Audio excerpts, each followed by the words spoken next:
Solutions platform. Honorable Speaker, I also note that question time in the plenary has proceeded well as Cabinet Secretaries appear to answer questions and expound on policies under their respective dockets. I would like to thank members for their continued participation in this process. Upon resumption of the House and in accordance with the provisions of Standing Order 42A, 5 and 6, I wish to convey that the following Cabinet Secretaries are scheduled to appear before the House on the afternoon of Wednesday, 27 September 2023, to respond to questions as follows. The Cabinet Secretary for Tourism, Wildlife and Heritage to respond to the following questions. Question number 228 of 2023 by the member for Kwanza, Honorable Kenneth Kazungu, MP, regarding containment of elephant herds that have been a menace to residents of Mwahera Jira and Mrima Wandege in Kwanza constituency. Question number 320 of 2023 by the member for Wajir East, Honorable Aden Daoud, MP, regarding oversight of the Tourism Promotion Fund Board. Question number 321 of 2023 by the member for West Pokot County, Honorable Rael Kasiwai, MP, regarding rehabilitation and preservation of the Kapenguria Museum. Question number 322 of 2023 by the member for Mandera South, Honorable Abdul Haro, MP, regarding the steps taken by the ministry to mitigate human-wildlife conflict in Mandera South constituency. Question number 323 of 2023 by the member for Samburu County, Honorable Pauline Languris, MP, regarding a compensation of families and residents in Samburu County killed by wild animals and destruction of their property. Question number 324 of 2023 by the member for Nyandarua County, Honorable Faith Getao, MP, regarding the human-wildlife conflict cases at Mukindu in All Kalau constituency. And question number 325 of 2023 by the member for West Pokot County, Honorable Rael Kasiwai, MP, regarding settlement of approved compensation claims in Nasolot Game Reserve. To the Cabinet Secretary for National Treasury and Economic Planning to respond to the following questions. Question by private notice number 010 of 2023 by the member for Turkana South, Honorable John Ariko, MP, regarding unlawful dismissal of revenue as service assistance. Question number 150 of 223 by the member for Kandui, Honorable John Makali, MP, regarding the current annual status of the balance sheet of Nzoia Sugar Company. Question number 151 of 2023 by the member for Mathare, Honorable Anthony Oluoch, MP, regarding arrears owed to political parties in financial year 2016-2017 and 2022-2023. Question number 153 of 2023 by the member for Kiambu, Honorable Mashua Waithaka, MP, regarding the decline in US dollar reserves in the country.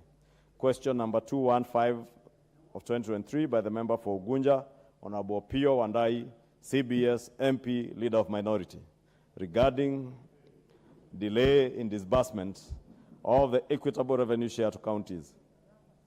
Question number 216 by the member for Tiati, Honorable William Kamket, MP, regarding the impact that de-dollarization by countries such as China, Brazil, Russia, India, Malaysia, and Saudi Arabia may have on Kenya's economy.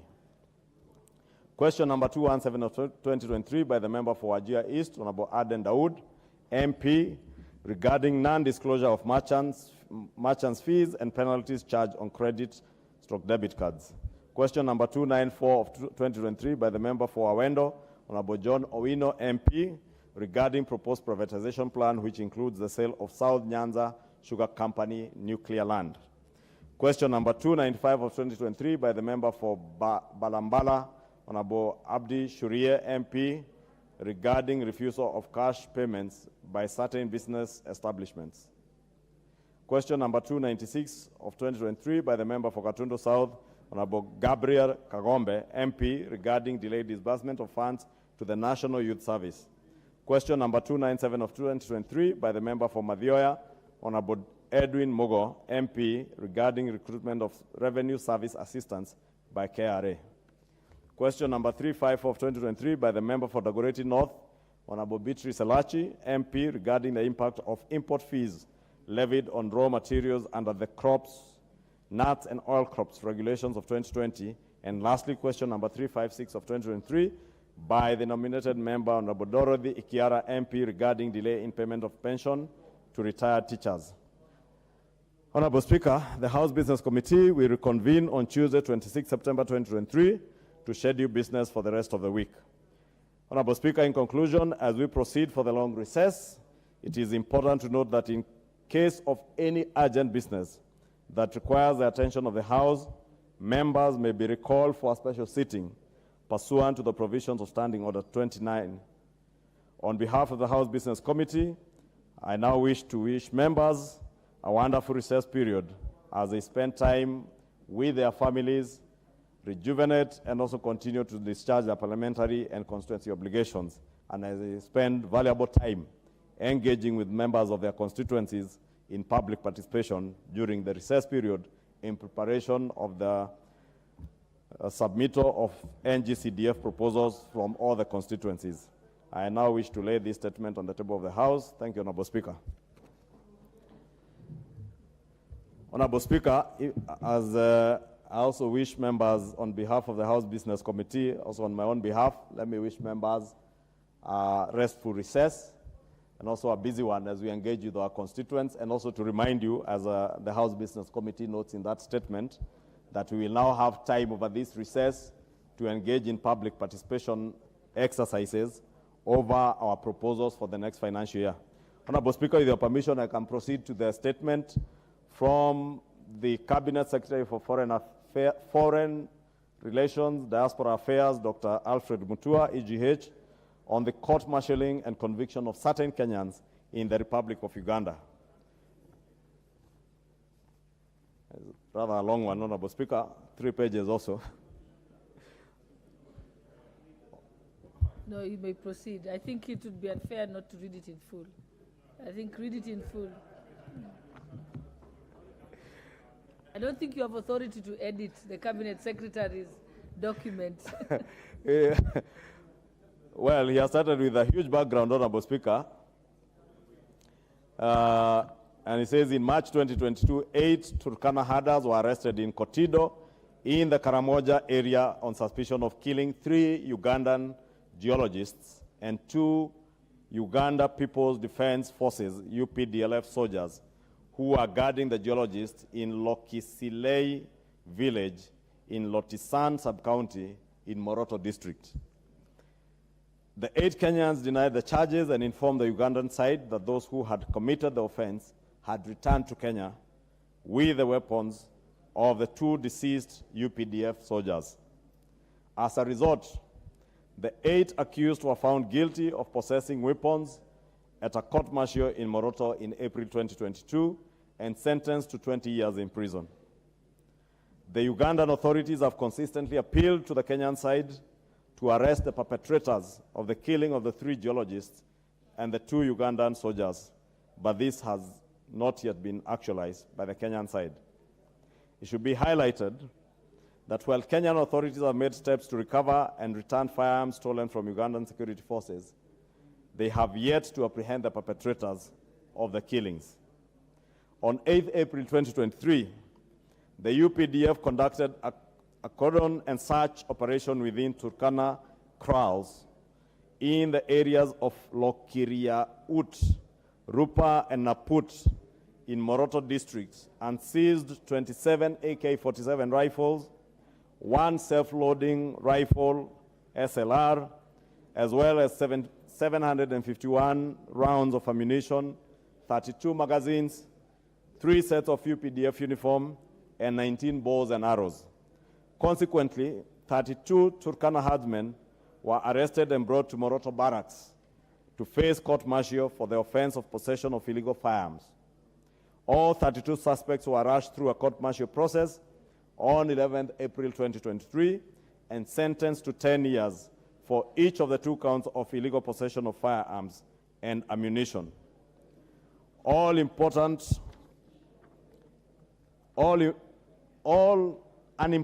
point to note is that any civilian found in possession of illicit firearms is subject to court-martial under Ugandan law.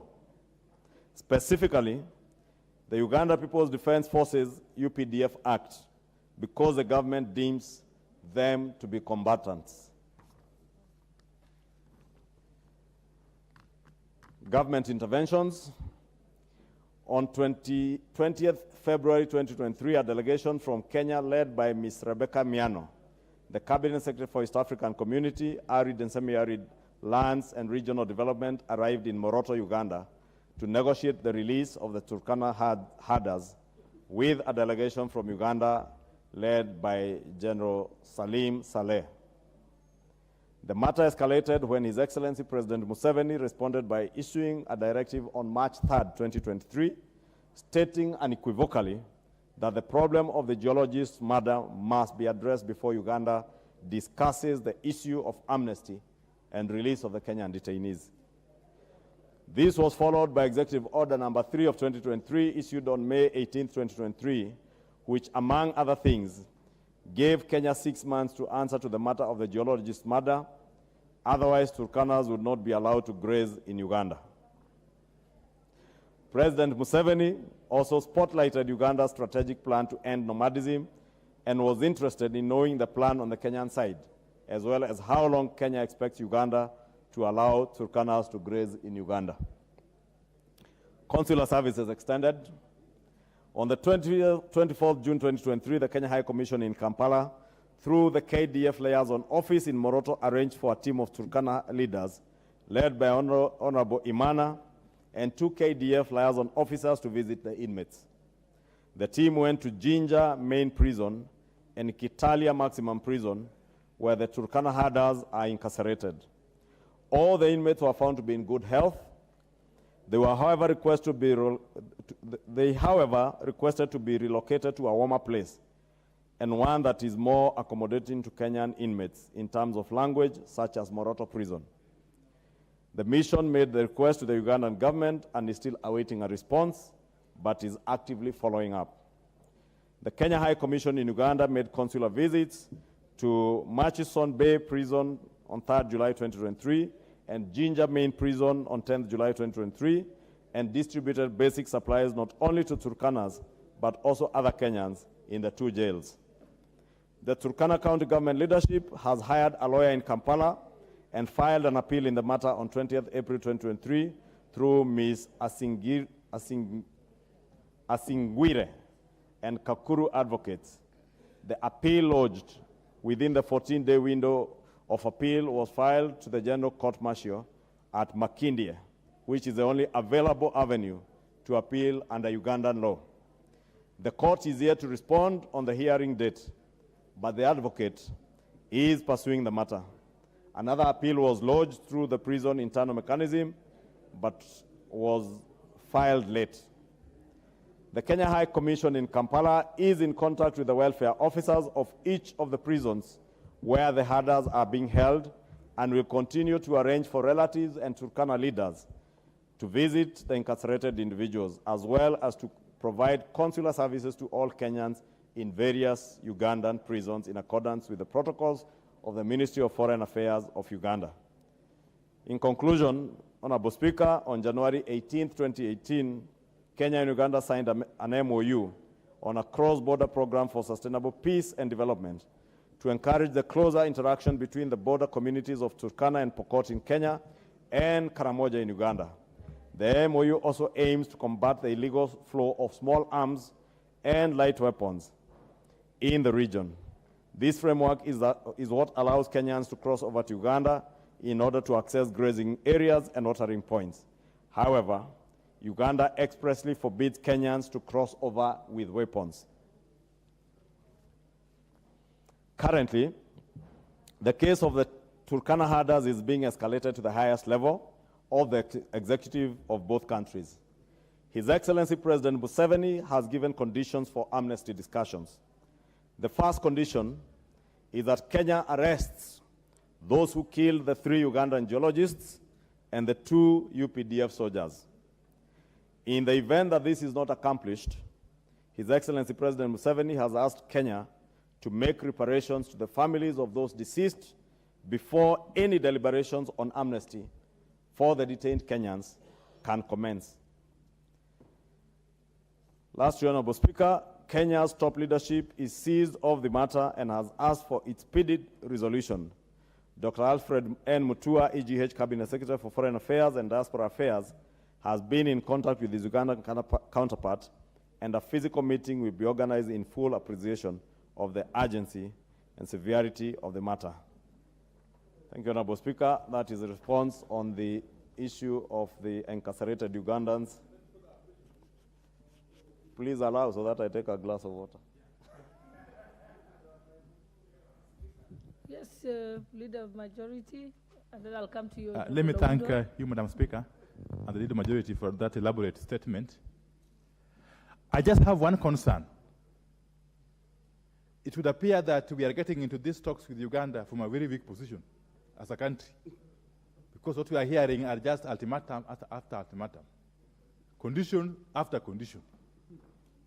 In fact, what is worrying me is the condition that Kenya must produce those who killed the 3 geologists and 2 UPDF soldiers. It's as if the Kenyan government and the Uganda government know the identity of those purported killers. It would appear so. But more importantly, how do you link the purported killers of these 5 persons to the persons who have been court-martialed and are now languishing in a jail in Jinja? What is the connection? How do you make the apprehension of those who killed those 5 fellas with the release of people who are court-martialed on totally different charges? So we are having a problem with that statement, Madam Speaker. And really, I want to plead from the floor of this House that this is a matter that requires the highest possible intervention. And I don't think it is enough just to say that this matter is, that the executive is seized of this matter and so on and so forth. We have had enough of those stories. What we want to see is a more definite action from the part of the Kenyan state. Because it's as if we have got nothing else we can hold Uganda to. And yet we know, as neighboring countries, we need each other. So as if Uganda is doing us a favor. It's doing us a favor by releasing those whom we believe are wrongfully in custody or in prison. Why can't they release those Turkana herders first, if they really want genuine discussions, and then plead with the authorities in Kenya to look for these fellows who killed the 5 gentlemen or men or women? I'm not sure who they were. Okay? So I think it's a problem with this statement. This statement does not address the issues that were raised by the Honorable Akuja. I can't see him today. Is Akuja there? I can't see him, and I don't think this statement is satisfactory. I would rather suggest that, Madam Speaker, you order the person who has authored the statement to go beyond what he's saying. Thank you. Honorable person, Honorable Ounda. Honorable Speaker, the statement read by the Majority Leader evokes some very sad memories for those of us who live on the border between Uganda and Kenya.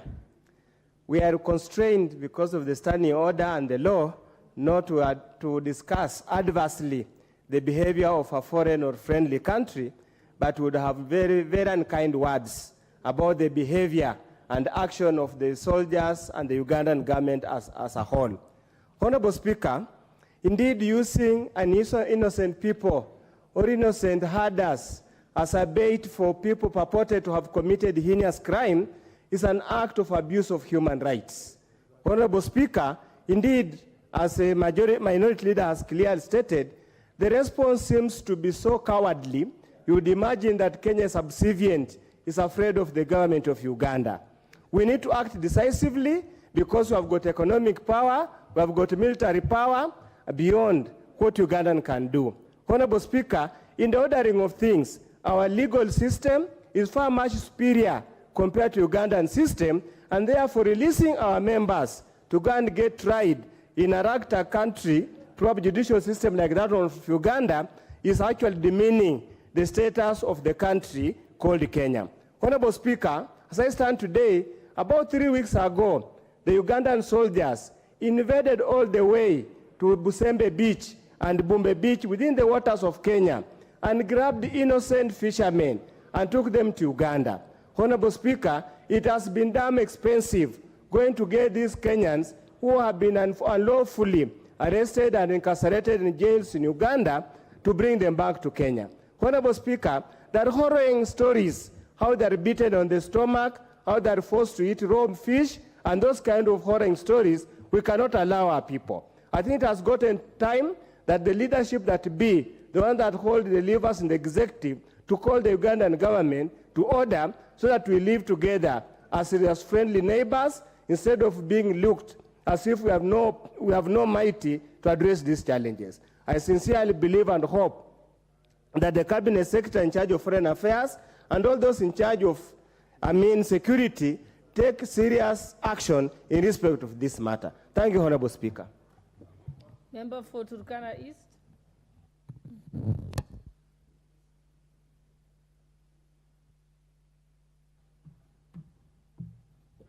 The mic is further to your right. Thank you, Madam Speaker. Madam Speaker, this issue,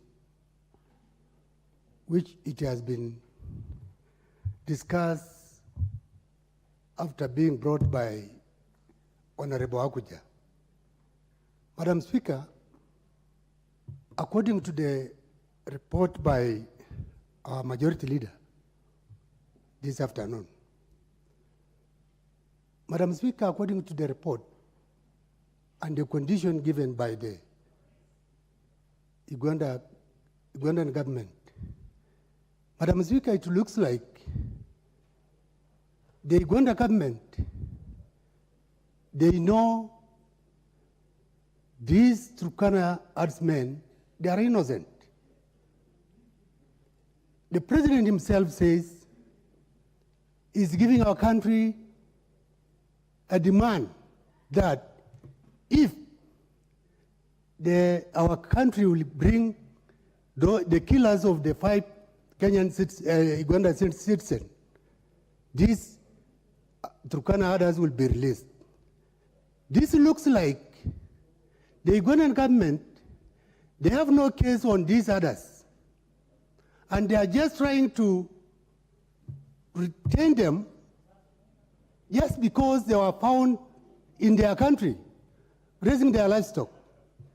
Madam Speaker, it is good for our country now to take this thing seriously, because according to the statement, those who killed the 5 Ugandans, it seems the Ugandan government know them.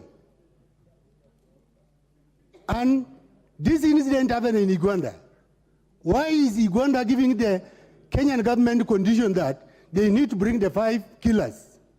And yet, they know that this thing happened in their country, and they know how it happened.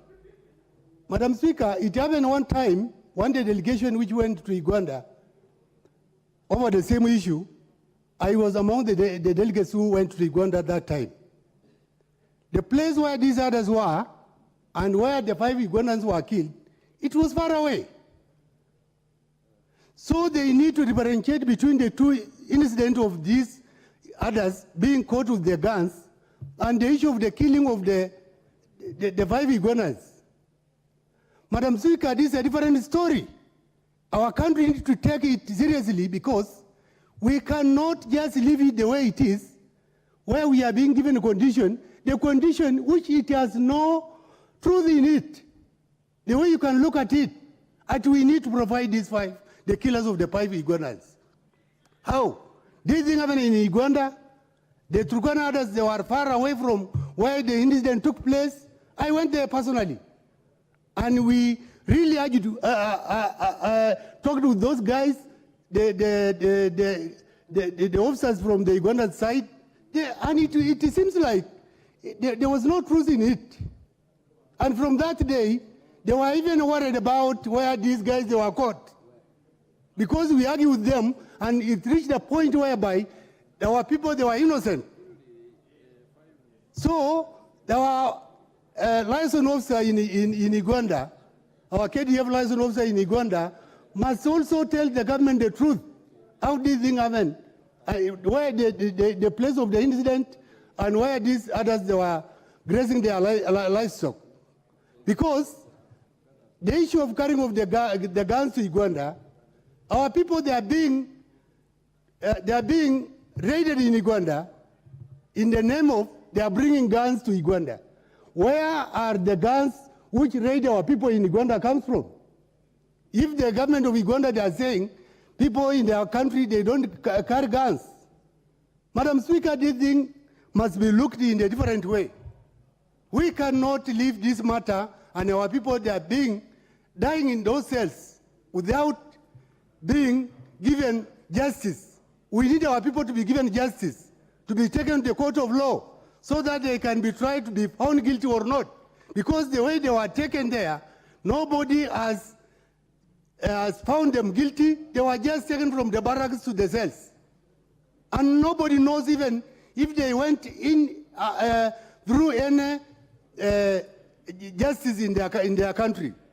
So we need this thing to be followed up, not just to leave it the way the report is being given around, given by the majority leader. Those who are concerned, our liaison officer in Uganda, our the Foreign Affairs Office, and the East African Office, they must follow up this thing so that we can bring this justice to these Turkana people who are in Uganda. Thank you, Madam Speaker. Thank you. I think we can bring this matter to a close because it's already been marked to the Security Committee. Honorable Kangogo, I'll just give you one last chance. Yeah.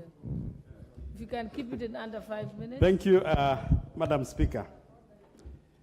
Madam Speaker, this issue of the Kenyans who are court-martialed in Uganda, Madam Speaker, it's very sad. Because the Kenya and Uganda, they have enjoyed a cordial relationship for many years. Madam Speaker, when Uganda were in troubles during the time of Amin, all of them, they were here in Kenya, including Museveni himself. Madam Speaker, if it can reach at such an hour that the President Museveni can give a condition that for Kenyans to be released, the certain condition must be made. Madam Speaker, I think we need to take this matter very seriously. Madam Speaker, in Migingo Highlands and all the Lake region, there are many Kenyans who've been killed by Uganda soldiers. There has been many questions the members of parliament from those regions, they have raised in this house that Kenyans are killed by Ugandan soldiers. I don't know why then our president has not given out a condition that to Museveni that before a negotiation and even any diplomatic relationship between Kenya and Uganda, the UDF soldiers must, those who have killed Kenyan fishermen, must be arrested. So I think, Madam Speaker, the way this matter is going is going to bring a serious conflict between Kenyans and the Ugandans, especially at the border areas. You heard from the members of Turkana saying that they are local pastoralists. They don't know the boundaries, including the animals. They don't know the boundary between Kenya and Uganda. And again, Madam Speaker, even if there was a crime committed by the Kenyans, the Turkanas, they should be taken through the normal judicial system. They should have a right to access a lawyer, to be given a lawyer, and also to present their case. Madam Speaker, if it is true that President Museveni gave these conditions, then as members of parliament who represent Kenyans, we are also seeking that our president also must take up this issue, discuss it with the President Museveni, so that we can have the innocent Kenyans.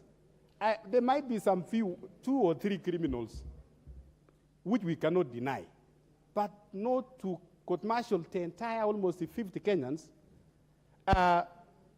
in the name of they were carrying guns. Madam Speaker, And like the way the members of Turkana say that our porous borders of Turkana to Ethiopia and Uganda and all those other areas, even as we discuss these issues, Madam Speaker, we need to address the issue of security at the borders between the Turkana County and the neighbors. So that also, we are now leaving this matter to Turkana members of parliament and the Turkana community to say, fight for yourself, when we have a functioning government. So, Madam Speaker, we will ask the leader of majority to go back to the drawing board and also take it to the Foreign Affairs and also to the President to intervene for the Turkanas and the Kenyans who are commercially in Uganda to be returned back to the country.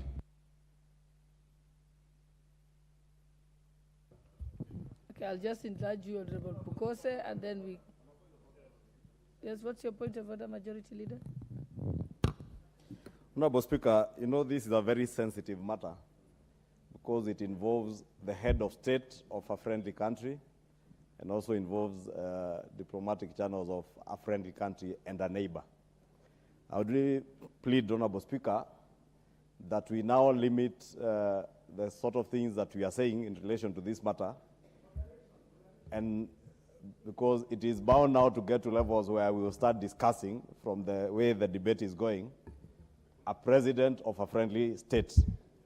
Honorable Speaker, I think the statement was quite clear from the minister of the charges leveled against the Kenyans.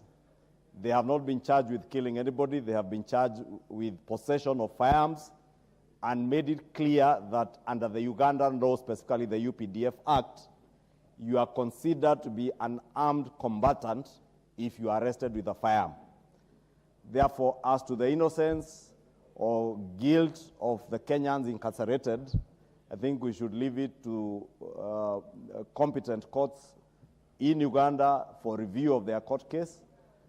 Two, Honorable Speaker, since the minister has already indicated that this matter is already at the highest level between His Excellency President Yoweri Museveni and our president and the two ministries, I think it's only be fair that we do not now start getting into the arena of discussing either of the presidents or the ministers or our laws versus the Ugandan laws, because we have our own laws. Uganda have their own laws. So it's only fair, Honorable Speaker, I would beg your indulgence that we, if anything, we should just ask the minister to update the House probably when we resume from recess. What he's saying, they are already engaging, they engage, and he comes to update the House on progress so far. Otherwise, Honorable Speaker, I felt that we are now verging on very dicey ground, the way the debate, the comments were going. I'll give the final chance to Honorable Pukose. Madam Speaker, Endebe's constituency neighbors Uganda, and Uganda is a good neighbor. And this issue about members of the Turkana community, you know, members of Turkana and Karamoja are the same community. And we should not sugarcoat, Madam Speaker, that people are carrying firearms to a foreign country and think that they were going with good intentions. We are aware that cattle rustlers, bandits, who steal cows on this side will always go to the other side to also steal cows. So I think UPDF, whatever they did, they have always been known to be a force that ensures law and order from the other side. They are my neighbors. And I think we should respect the President of Uganda, General Museveni, yes, with due respect, as a head of state of a neighboring country, and is the grandfather of the East African region. So, Madam Speaker, you might disagree, but for some of us who knows where Uganda has come from and what he has done to make Uganda what it is, we know it is done a good job. Madam Speaker, what I want to say is that, no, I'm a Kenyan and my loyalty is not questionable. But as a neighbor to Museveni's country, I know my people closest to Uganda, they are treated well, and my people do not go with cans. We know how neighbors must live. Neighbors must respect territorial boundaries. You should not carry cans from here or even from Marakwet East and take them to Uganda. You'll be arrested and you'll be court-martialed. So that is not acceptable. Madam Speaker, I think the due law, the due process must take its course. Thank you, Madam Speaker. Thank you, honorable members. I think this matter should be placed before the Committee on Defense, Intelligence and Foreign Relations, as it seems it's already that the ministry is already seized of the matter. Thank you. You want to say something, on member? For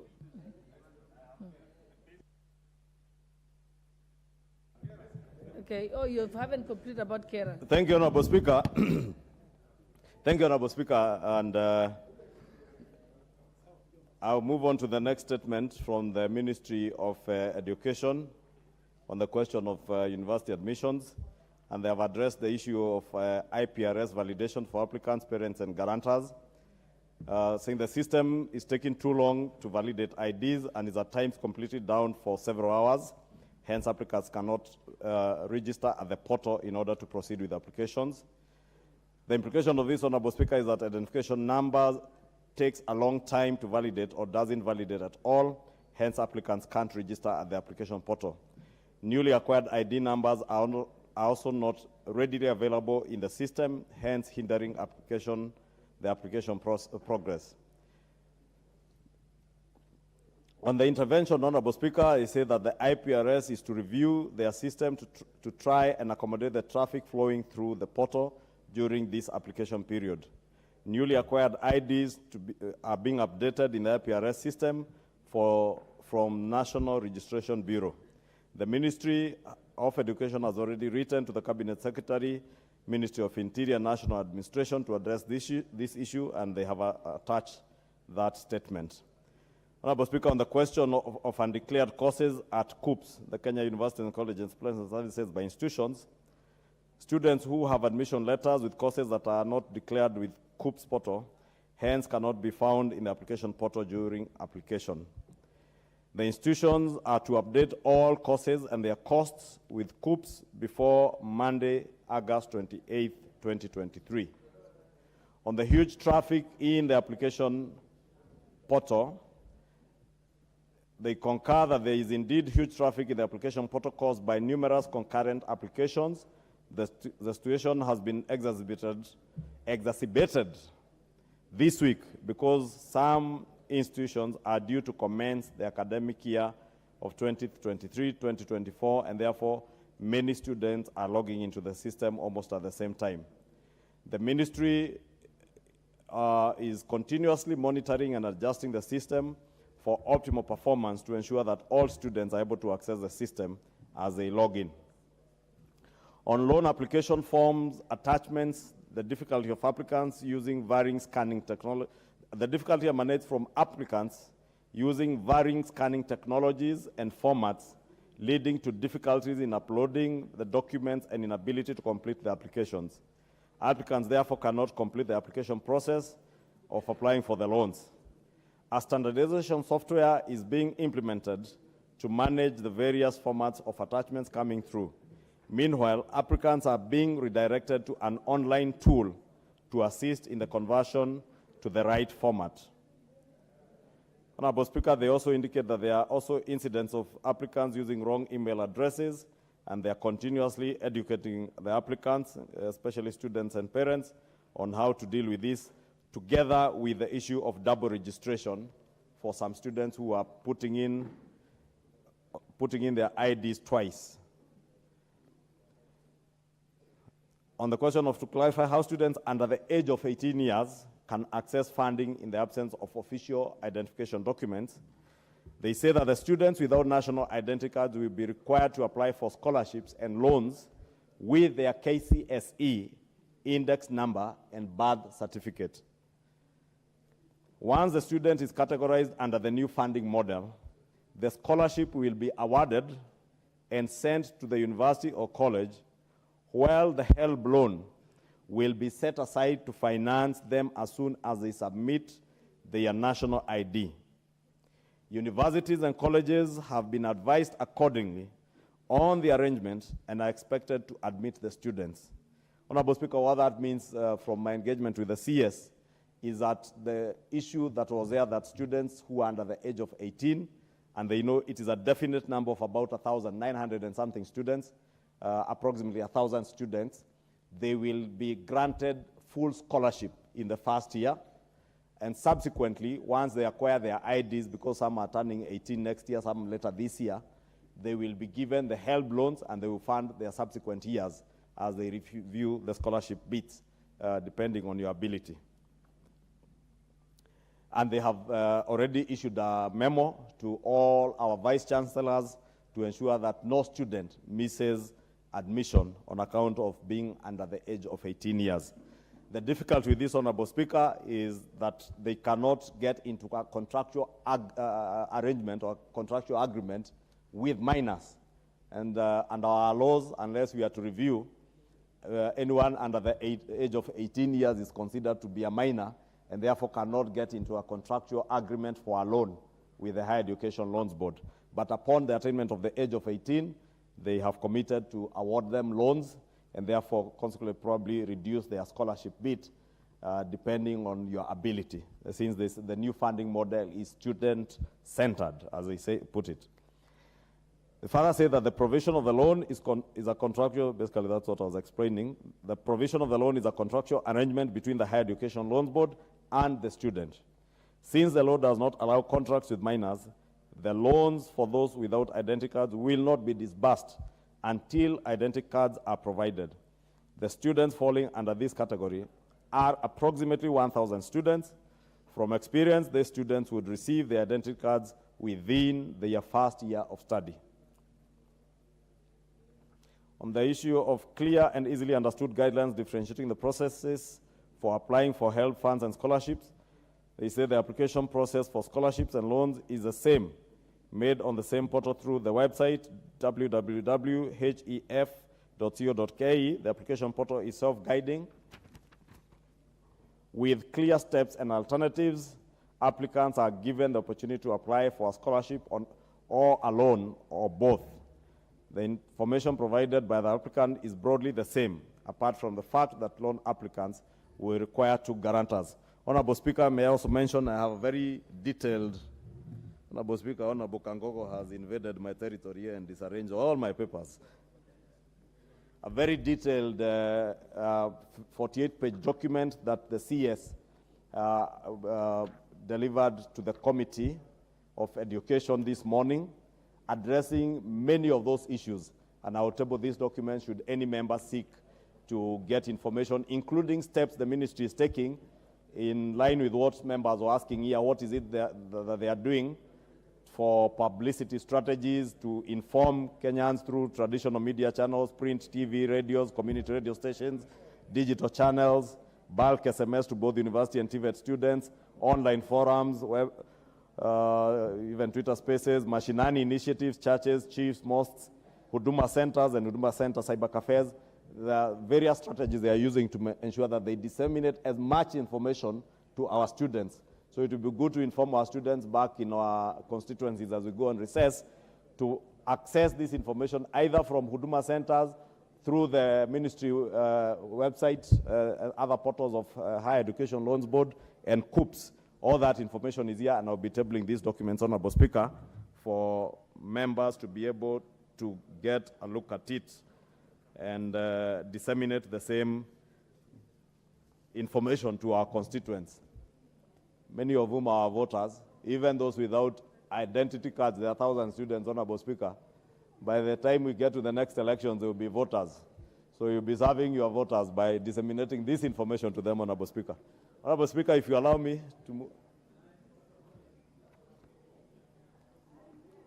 What's your point of order, Jared? Honorable Jared? I thank you very much, Madam Speaker.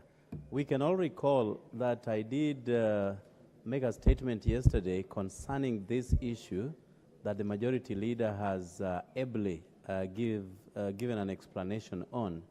And Madam Speaker can also confirm that the CS Education was here this morning. Members of Parliament attended. of course, under the stewardship of the overarching committee, the Committee on Education. And a raft of issues were addressed, but the most fundamental one, which informed the genesis of my statement yesterday, was how categorization will be done from the 7th of September, yet students are expected in college from Monday. And by Monday, Madam Speaker, funds for university education shall not have reached the respective universities, Madam Speaker. The CS Education did make an undertaking that all students, first-year students, will have to report, with or without money, awaiting monies to be sent to their universities. And therefore, I wanted to make that clear to members here who are not present, that no one should be held back at home. The Ministry of Education has made plans to have all students, all first-year students, whether they are medical students attracting 450,000 shillings a year, or art students attracting 158,000 shillings a year, to report to college and start their studies, awaiting categorization and money to be wired to their universities. So at least that takes the burden off the shoulders of members of parliament who have consistently been confronted by these huge circulars from the Ministry of Education that our children will now go to college with or without monies and their studies can take shape. I think that was important for members to know because all these requests are channeled to our offices as members of parliament. Thank you, and I thank Honorable you, Madam Jared Speaker. Okello. Okay, Honorable Nyamai, with the last opportunity. Thank you very much, Honorable Speaker, for giving me this opportunity. Let me first start by thanking the Leader of Majority for that statement that he has read from the Cabinet Secretary. Madam Speaker, I attended this morning the committee, a departmental committee on education, after the ruling that was made by the Speaker yesterday. And I must take this opportunity, Madam Speaker, to thank the Cabinet Secretary for Education, because he ably made a presentation concerning funding for universities. And I think the highlight of his presentation was telling of members of parliament that it doesn't matter whether a student has an identity card or not, or a student does not have or has not been able to go through the application process for funding, that they can walk to their universities on Monday. And Honorable Speaker, I think this was the biggest burden that we had, and I would like to take this opportunity to say that it seems to be a very good opportunity for our learners in the university, that after the teething problems that we have now with the system and also with the new way of applying for financing in the university, that very soon our students will have a smooth way to go to school. So, Madam Speaker, thank you for giving me this opportunity, and I would like to take this opportunity to thank the Kenya Kwanza government for keeping the promise, because this is the promise that His Excellency William Samoei Ruto presented to Kenyans when he was campaigning, that he will make it easy for university students to study, and he has done so. So now it has been done, and we thank him, and we are going to support him going forward. Thank you, Madam Speaker. Thank you very much. I think I'll give the last opportunity to the Vice Chairperson for the Education Committee, Honorable Mululu Ijendi. Okay, thank you, Madam Speaker. It is true, the CS and his team appeared before the Committee of Education today from 10 a.m. to 1 p.m. Madam Speaker, the CS assured us and the nation at large that those students who have been admitted to university will not miss a chance of being in the university. He also assured us that there are those who have not been able to do their applications for loans, for scholarship, etc., etc. When they get to college, Madam Speaker, he will put up desks where they will be assisted to do the application so as to qualify for whatever they have applied for. Madam Speaker, from where I see it, from where Education Committee is, it appears indeed the panic that has been there among the members and in the nation should not be there, because all the students who have been admitted will get admission into the universities. There are those students also who have been admitted in private universities against their desire. We're also assured that these students have a chance to actually reapply to COOPS so that they can be taken to universities in public as they desire. Thank you, Madam Speaker. Okay, honorable members, permit me to move back to order number 5 and order number 6.